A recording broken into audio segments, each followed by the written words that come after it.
குர்ஆன் புகழும் புனிதமான இந்த முஹர்ரத்தினுடைய புத்தாண்டு தினத்தில் நாம் அமர்ந்திருக்கிறோம்.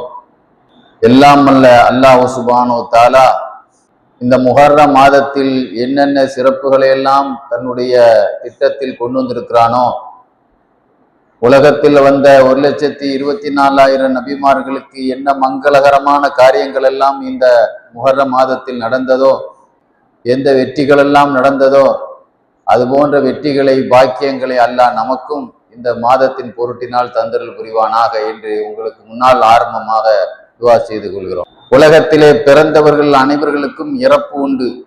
குர்ஆன் குறிப்பிடுகிறது. உலகத்திலே ஒரே ஒரு ஆளுக்கு மாத்திரம் இறப்பு இல்லை என்றால் அல்லாஹ்வுக்கு மட்டுமே இறப்பு இல்லை. உலகத்திலே இறக்கக்கூடியவர்கள் அதிகமான காலம் ஒரு மனிதன் எங்க இருப்பான்னு சொன்னா கபூர்ல தான் இருப்பான். உலகத்துல தாயின் கருவறையில் இருப்பது ஒரு 10 மாசம்தான். அது மாதிரி நம்மளை படைக்கிறதுக்கு முந்தி ஆவியாக 2000 வருஷமாக சுத்தி கொண்டிருந்தோம். கியாமத்து நாள் எத்தனை வருஷம் எத்தனாயிரம் வருஷம் இருக்கிறது என்று நமக்கு தெரியாது. அது வரைக்கும் ஒரு மனிதன் கபரில் தான் இருப்பான். நீண்ட காலம் ஒரு மனிதன் உலகத்திலே சொர்க்கத்தில நீண்ட காலம் இருப்பான், அதுக்கு முடிவு கிடையாது. அது மாதிரி உலகத்தில் அவன் நீண்ட காலம் ஒரு மனிதன் இருக்கிறான் என்றால் ஜனாசாவாக கபூரில் இருப்பதுதான் அதிகம். அவன் பங்களாவில் இருந்ததை விட, தாயின் கருவறையில் இருந்ததை விட ஒரு மனிதன் கபூர் வாழ்க்கையில் இருப்பதுதான் அதிகம். ஏன் ஆதம் அலைஹிஸ்ஸலாம் இன்று ஒபாத் ஆயிட்டாங்க, இப்ராஹிம் அலைஹிஸ்ஸலாம் ஒபாத் ஆயிட்டாங்க. இப்ராஹிம் அலைஹிஸ்ஸலாத்துக்கு இன்னைக்கு 5000 வருஷம் கபூர்ல தான் இருந்துட்டு இருக்கிறான் இப்ராஹிம் அலைஹிஸ்ஸலாம். ஸல்லல்லாஹு அலைஹி வஸல்லம் ஒபாத் ஆகி 1500 வருஷம் ஆச்சு. ஹிஜ்ரி 1448 இன்னைக்கு கிட்டத்தட்ட 1500 வருஷம் ரசூலுல்லாஹ் கபூர்ல தானே இருக்கிறாங்க. ரசூலுல்லாஹ் கபூர்ல தானே இருக்கிறாங்க. இவன் ஆதம் அலைஹிஸ்ஸலாம் உலகத்திலே தோன்றி கிட்டத்தட்ட ஒரு 10,000 வருஷத்துக்கு முந்தி உள்ள நபி. 10,000 வருஷமா இன்னைக்கு யார் கபூர்ல தான், மூசா ஆதம் அலைஹிஸ்ஸலாம் கபூர்ல தான் இருந்துட்டு இருக்கிறாங்க. அப்போ கபூருடைய வாழ்க்கை என்பது ஒரு மனிதன் அனுபவிக்கக்கூடிய வாழ்க்கையிலே அதிகமானது. சில பேர்களுக்கு சொர்க்க பூங்காவனமாக அமையலாம், சில பேர்களுக்கு நரக படுகொலியாக கூட அமையலாம். அல்லாஹ் ஒரு மனிதனை பிடிக்கிறா இருந்தா எங்க பிடிப்பாங்கிற குர்ஆன்ல சொல்லி காட்டுறான். ஒமன் நாயரல் திக்ரி, எவன் என்னை மறந்தானோ, அல்லாஹ் சொல்லி காட்டுறான், என்னை எவன் மறந்தானோ பைனலஹு மஐஷத்தன் லன்கா, அவனுக்கு ஒரு கிடுக்குப்பிடி ஒரு நெருக்கடியான வாழ்க்கையை நாம் கொடுப்போம். லன்கா என்ற வாழ்க்கையை கொடுப்போங்கிறான் அல்லாஹ். லன்கானா என்ன? லன்கான்னு சொல்லி அல்லாஹ் குர்ஆன்ல சொல்லி காட்டுறான். லன்கா, அவர்களுக்கு நாம் லன்காவான வாழ்க்கையை கொடுப்போம். ஹதீஸ்ல வரும் 99 பாம்புகளா. அது கபூர்ல ஒரு மனிதனுக்கு ஏற்படுத்தப்படக்கூடிய 99 பாம்புக்கு தான் இந்த லன்கான்னு சொல்றது. அப்ப அல்லாஹ் பிடிக்கிறான், எங்க பிடிப்பான்? கபூர்ல வச்சு பிடிப்பான்னு தெரியுதா? அதனாலதான் ஸல்லல்லாஹு அலைஹி வஸல்லம் என்ன செய்வாங்க, டெய்லி தொழுகைக்கு பிறகு ஒரு தொழுகையிலும் கபூருடைய வேதனையிலிருந்து ரசூலுல்லாஹ் பாதுகாப்பு கேட்காத நாளே இல்லை. ஒவ்வொரு தொழுகையும் தொழுது முடிச்ச பிறகு அல்லாஹ் கபூருடைய வாழ்க்கையிலிருந்து என்னை பாதுகாப்பாயாக, கபூருடைய வேதனையில் இருந்து என்னை கபூருடைய வாழ்க்கை எல்லாத்துக்கும் இருக்கு, வேதனையில் இருந்து பாதுகாப்பாயாக 5 வேளை தொழுகையிலும் ரசூலுல்லாஹ் துஆ கேட்காத நாளே கிடையாது. ரசூலுல்லாஹ் சொன்னாங்க 33% கபூருடைய வேதனை ஒண்ணுக்கு இருந்து ஒழுங்கா கழுவாதவனுக்குன்னு சொன்னாங்க. 1/3 கபூருடைய வேதனையை 100% போட்டா 33% வேதனை எதுக்காக? நீங்க நிறைய பேர் காபீர்களோடு பழகினவன் திடீர்னு என்ன செய்யறது, தண்ணி இல்லாட்டா கூட ஒரு செங்க கட்டியாவது எடுத்து என்ன செய்யணும் பயணத்துல, அல்லது ஒரு பாக்கெட் ஒரு 10 ரூபாய்க்கு பாக்கெட் தண்ணி எல்லாம் இருக்குல்ல, அதை வாங்கி அதையாவது சுத்தம் பண்ணிக்கணும். பசிலக்கு எங்க போய் தண்ணியை தேடுறதுன்னு சொல்லிட்டு ஒரு காபீர் மாதிரி உட்கார்ந்து அடிச்சு விட்டு செஞ்சு போயிடுவான் சில பேர், ஆடு மாடு மாதிரி. 33% கபூருடைய வேதனை. ஸல்லல்லாஹு அலைஹி வஸல்லம் சொல்லுவாங்க, ஜாபீர் ரலியல்லாஹு அன்ஹு ஹதீஸ்ல வருது, ரசூல் ஸல்லல்லாஹு அலைஹி வஸல்லம் மதீனாவினுடைய அன்சாரிகளின் தலைவர் பத்ர் சஹாபியா இருந்த சஅத் இப்னு முஆத் ரலியல்லாஹு அன்ஹுடைய ஜனாசாவுல அடக்க கலந்துக்கிட்டாங்க. அடக்க நின்னவங்க ரசூலுல்லாஹ் திடீர்னு சுப்ஹானல்லாஹ் சுப்ஹானல்லாஹ் கபர்ஸ்தான்ல நின்னுட்டு ஜனாசாவுல நின்னுட்டு சுப்ஹானல்லாஹ் சொல்லிக்கிட்டே இருக்கிறாங்க. எல்லாரும் சஹாபாக்கள் சப்பஹ ரசூலுல்லாஹ் சப்பஹனா, ரசூலுல்லாஹ் சுப்ஹானல்லாஹ் சொல்ல நாங்க எல்லாரும் சுப்ஹானல்லாஹ் சொன்னோம். ரொம்ப நேரம் சுப்ஹானல்லாஹ் சுப்ஹானல்லாஹ் தஸ்பீஹ் செய்யிட்டே நின்னாங்க. எங்க கபர்ஸ்தான்ல நின்னு ஜனாசாவை அடக்கும் பொழுது. ரெண்டாவது அல்லாஹு அக்பர் அல்லாஹு அக்பர் தக்பீர் சொன்னாங்க. நாங்களும் நீண்ட என்ன ரசூலுல்லாஹ் இப்படி தக்பீர் சொல்லிட்டு இருக்கிறாங்க, ஜனாசாவை அடக்கிட்டு மூடிட்டு எல்லாரும் கிளம்பிடுவாங்கல்ல. அப்புறம் ரசூலுல்லாஹ் சொன்னாங்க, நான் எதுக்கு தஸ்பீஹ் சொன்னேன் தெரியுமா? கேட்கப்பட்டது, நாயகமே நீண்ட நேரம் தஸ்பீஹ் தக்பீர் சொல்றீங்களே கபர்ல நின்னுக்கிட்டு, எதனால? இந்த சாலிகான மனிதரை கபரு நல்லா பிடிச்சி அமுக்குதுன்னு சொன்னாங்க. இந்த நல்ல மனுஷனை ரொம்ப நெருக்குது. அதை நெருக்கிறதுக்கு விலைக்கு கொடுக்க, ஒரு ஆள் சண்டை போட்டா விலைக்கு விடுவோமா இல்லையா? அது மாதிரி நான் விலைக்கு விடுறதுக்கு தான் நான் என்ன செய்தேன், தஸ்பீஹ் பண்ணேன். அது கீழே ஒரு அடிக்குறிப்பு எழுதுவாங்க. அவங்க யாரு தெரியுமாங்க? அவங்க மண்ணறையை தோண்டும் பொழுது இது என்னதுல சாக்கடை மண்ணா வரல, கஸ்தூரி மண்ணா வந்தது. அப்படிப்பட்ட ஜனாசாவா இருந்தவர்கள். ஒரு அபூ சயீத் குத்ரி ரலியல்லாஹு சொல்லுவாங்க, நான் தான் மம்மட்டியால மண்ணை தோன்ற மனமெல்லாம் மனம். ஒரு மனிதர் ஒரு பிடி மண்ணை அள்ளி, மண்ணில் சில பேர் மையத்துக்கு ஒரு மண் உருப்படி மண் போடுவாங்களா இல்லையா? அது போடாம கையில வச்சிருந்தா வீட்டுல போய் பார்த்தாரு கஸ்தூரியா இருந்து. இப்படிப்பட்ட பாடியானவர்கள் வெயிட் ஹைட்டா இருப்பாங்க. தூக்கிட்டு வரும்போது பச்சை புள்ள ஜனாசா மாதிரி லேசா இருந்தது. அந்த கூட்டத்துல நயவஞ்சகர்கள் முனாஃபிக்குகள் கேலி பண்ணிட்டு வந்த, ஏன்னா சின்ன பிள்ளை மாதிரி லைட் வெயிட்டா இருக்குது. சொன்னார்கள் 70,000 மலக்குமார்கள் தோல் கொடுத்து வந்து கொண்டிருக்கிறார்கள் சஅத் இப்னு முஆதை. அப்படிப்பட்ட ஒரு சீதேவியான மனிதர், அவருக்கே இந்த மண்ணறை நெருக்கியது என்றால், ஒரு சின்ன ஒரு ஒண்ணுக்கு இருந்துட்டு கழுவாங்களாம். ஒரு சில நேரங்கள்ல திடீர்னு அவசரப்பட்டு கழுவுறதுல கொஞ்சம் ஒரு சில சின்ன ஒரு வித்தியாசங்கள் இருந்ததுனால் அவர் வேதனை செய்யப்பட்டார். அதையும் ரசூலுல்லாஹ் நின்று காப்பாற்றி விட்டாங்கன்னு சொன்னாங்க. எவ்வளவு பெரிய விஷயம் பாருங்க. அதனாலதான் இன்னைக்கு சுத்தம் பண்ணும்போது இமாம்கள் கணக்கணும், கணச்சி உள்ள கடைசி உள்ள சொட்டுக்களை எல்லாம் வெளியேற்றணும். தேவைப்பட்டால் அது நம்முடைய கை விரலால அதனுடைய நரம்புகள் எங்க போகுதோ அந்த இடத்துல தடவி விட்டு அந்த சிறுநீரை வெளியெடுக்கணும்னு என்ன செய்தாங்க, நமக்கு சொல்லி கொடுத்தாங்க. எப்படி செய்யணுங்கிறது கணக்கணும் இரிமணும் சொல்லி கொடுத்தாங்க. அருமையானவர்களே, நபிகள் நாயகம் ஸல்லல்லாஹு அலைஹி வஸல்லம் சொன்ன ஒரு ஹதீஸ்ல ஒரு செய்தி வருது. ரசூலுல்லாஹ் சொன்னாங்க, முற்காலத்திலே ஒரு மனிதர் கபூரிலே அடக்கப்பட்ட பொழுது வேதனை செய்ய மலக்குமார்கள் வந்தார்கள். வந்து சொன்னாங்களாம், எப்பா உனக்கு ஒரு 100 அடி அடிக்க போறோம் உனைய அப்படின்னு சொன்னாங்களாம் அந்த மலக்குமாருக்கு. வேதனை செய்யக்கூடிய மலக்குமார்கள் முன்கர் நக்கீர் 2 வானவர் வருவாங்களாங்க. உனைய 100 சாத்த போறோம் நாங்க அப்படின்னு அவர் சொல்றாரு. அந்த மையத்தை சொன்னாரு, நான் இந்த அமல் செய்திருக்கேன், நான் இந்த நல்ல அமல்லாம் செய்திருக்கேன், என்னையா அடிக்க போறீங்க? சரி, அது உனக்கு இத்தனை லெஸ் 10 குறைச்சாச்சு, 20 குறைச்சாச்சு இந்த அமலுக்கு அப்படின்னு குறைச்சு கடைசியில ஒரு அடியில வந்து நின்றுச்சு. அதுக்கு அவர்கிட்ட சிபாரிசு பண்றதுக்கு அமல் இல்ல, இந்த ஒரு அடி உனக்கு கண்டிப்பா உண்டுப்பா, இதுல பேச்சு தீர்க்கிறதுக்கு வேற வழியே இல்லைன்னு சொல்லி ஒரு அடி அவரை வைக்கப்பட்டது. அந்த அடியிலேயே கபரு முழுவதும் தீப்பிடிச்சு எரிந்தது. அப்ப அந்த மனிதர் கேட்டாராம், இந்த ஒரு அடி எனக்கு எதுக்கு அடிக்கிறீங்க நீங்க? இந்த ஒரு அடி அடிக்கிறதுக்கு நான் என்ன பாவம் செய்தேன்? ஒரே ஒரு தப்பு பண்ண நீ. ஒரு சமயம் ஒரு மனிதனுக்கு அநியாயம் செய்யப்பட்டது. என்னை காப்பாத்துங்கன்னு சொல்லி அந்த ஆள் என்ன செய்ய உதவி கேட்டான். அந்த அநீதம் இழைக்கப்பட்டவனுக்கு நீ கண்டுக்கிறாம அடுத்த வேலை செஞ்ச நமக்கு எதுக்குன்னு சொல்லி கண்டுக்கிறாம என்ன செய்த போன. அந்த ஒண்ணுக்காக அநியாயம் செய்யப்பட்டவன் ஹெல்ப் கேட்ட பொழுது நீ ஹெல்ப் பண்ணாம நமக்கு எதுக்கு நீ போனியா இல்லையா சுயநலமாட்டு, அந்த ஒண்ணுக்காக தான் உனக்கு இந்த ஒரு அடி என்று சொல்லப்பட்டது என்று நபிகள் நாயகம் ஸல்லல்லாஹு அலைஹி வஸல்லம் நமக்கு சொல்லி காட்டினாங்க. அருமையானவர்களே, ரசூலுல்லாஹ் நமக்கு தீர்வுன்னு சொன்னாங்க. பாம்புன்னு சொன்னவன நமக்கு ஒரு ஞாபகம் வருது.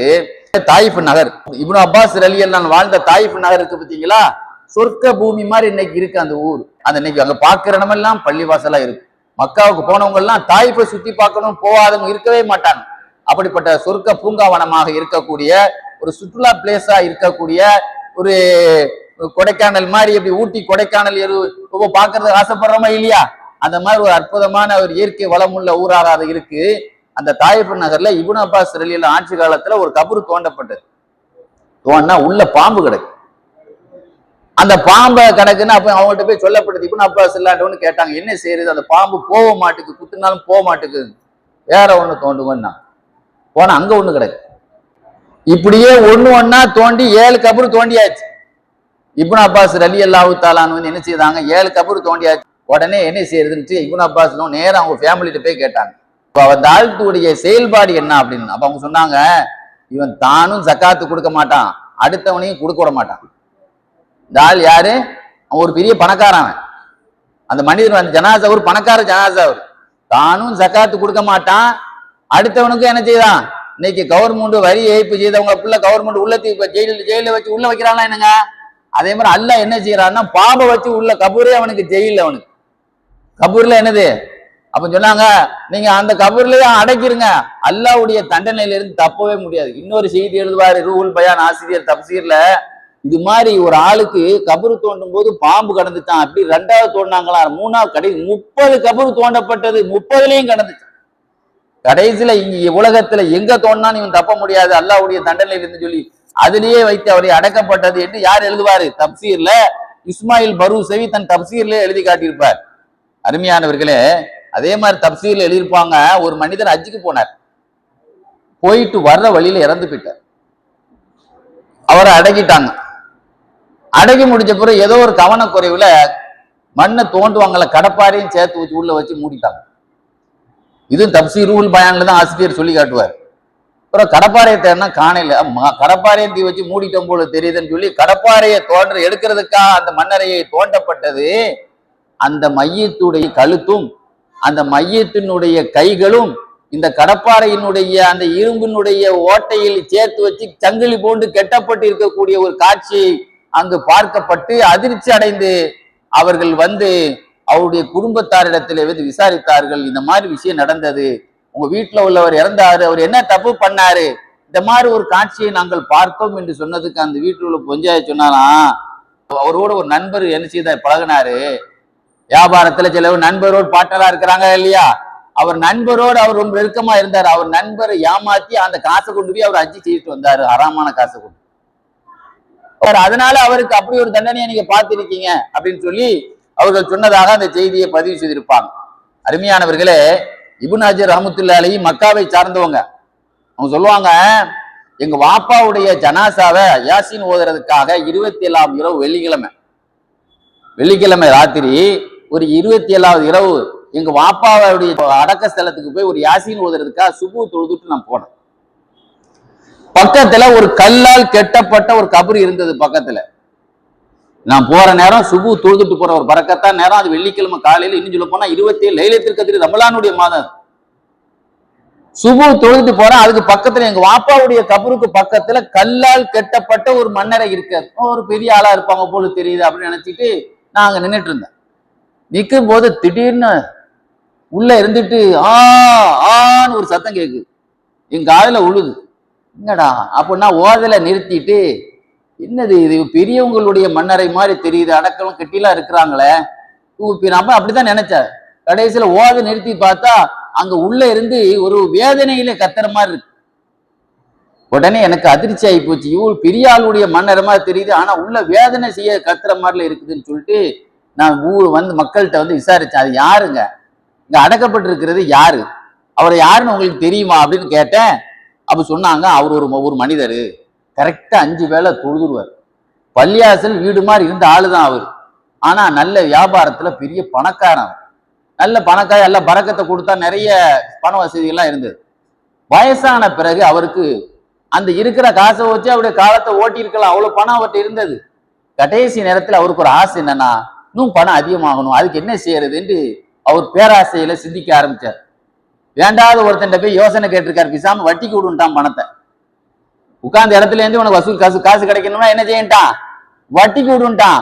கடைசி காலத்துல நல்ல மனுஷனா இருந்தவர் இதுல இறங்கி காசை வட்டிக்கு கொடுத்து கடைசியில வட்டி மூசாவாக கந்து வட்டிக்காரனாக அவர் ஆயிட்டாரு, அவர் தான் அவரு அப்படின்னு சொல்லி அந்த ஒரு பெரியவர் நாங்க பார்த்திருக்கோம், சின்ன வயசுல பார்த்திருக்கிறோம், அந்த ஒரு பெரிய மனுஷன் அப்படின்னு பாத்தீங்களா. இந்த மாதிரி உள்ள விஷயங்கள் எல்லாம் ரசூலுல்லாஹ் சொன்னாங்க. 70 பெரும்பாலான பகுதி ஒரு மனிதன் கபூர்ல வேதனை செய்யப்படுறான் என்றால் கோல் சொல்றதுனாலதான். கோல் சொல்ற என்ன தெரியுமாங்க, அவன் நண்பன்கிட்ட போய் ஏதோ ஒன்ன சொல்லி 2 பேர் நண்பர்களை பிரிச்சு விட்டுறது. ஒரு புருஷன் முஞ்சாதிக்கு இடையில போய் தகரா இழுத்து விட்டு ஏதாவது ஒண்ணு அவன்கிட்ட சொல்றது, அவன்கிட்ட சொல்லி கடைசியில கோல் சொல்லி என்ன செய்யுது, அந்த ஊரை 2ஆக்கி விட்டுறது, ஒரு குடும்பத்தை 2ஆக்கி விட்டுறது, ஒரு நண்பனை 2ஆக்கி விட்டுறது. இது மாதிரி கலகத்தை உண் பண்ற மாதிரிங்க கோல் சொல்றது. இந்த கோல் சொல்றவனுக்கு தான் 70% தண்டனை, கோல் சொல்றவனுக்கு தான். இந்த செய்தியை நிரூபிக்கக்கூடிய ஒரு செய்தியை ஸ்பெயின் நாட்டை சார்ந்த குருத்துபியுமா எழுதியிருப்பாங்க. ஒரு பெண் இறந்துட்டா, ஒரு மனிதருடைய சகோதரி, அந்த சகோதரி அடக்கப்பட்டது. அவர் என்ன செய்தாரு, அடக்கிட்டு வரும்போது பரிசு உள்ள விழுந்து, பணம் வைக்கக்கூடிய பரிசு அதுல உள்ள விழுந்துட்டு அவர் கவனிக்கல. குனிஞ்சு தானாங்க நம்ம என்ன செய்வோம், அந்த காலத்துல சொந்தக்காரன் தான் என்ன செய்வான், ஜனாசாவை அடக்குவான். அதனால ஜேப்ல உள்ள பணப்பை உள்ள விழுந்தது. அவர் என்ன செய்தாரு, நைட் நேரத்துல எல்லாரும் போன பிறகு பணத்தை காடையில சில சொந்த பாந்தங்களை கூப்பிட்டு விட்டு நைட்டு போனார். சில சொந்தக்காரங்களை நைட்டு கூப்பிட்டு என்ன செய்தாரு, போய் தோண்டினாரு. தோண்ட அடுப்பு வச்சு உள்ள எரிச்சா எப்படி இருக்கும், உள்ள விறகு போட்டு அடுப்பு எரிச்சு தோன்ற இடமெல்லாம் தீ கங்காலங்க வரும். பயந்து போய் என்ன செய்தாங்க, மூடிட்டு வந்து அவங்க உம்மாட்ட கேட்டாங்க, எம்மா நம்ம சகோதரி என்னம்மா தப்பு பண்ணா, இப்படி ஆயிப்போச்சுமா பார்த்தமான்னு சொன்னதுக்கு அந்த புள்ள தொழுகையை ஒழுங்கா அந்த நேரத்துல பாங்க சொன்னா தொலைவே செய்யாது. அடுத்த வக்துக்கு தான் அந்த தொழுகையே தொழுகிறது. நிறைய பாருங்க, நிறைய பொம்பளை பாருங்க மகரிப் எப்போ தொழுவாங்க தெரியுமா?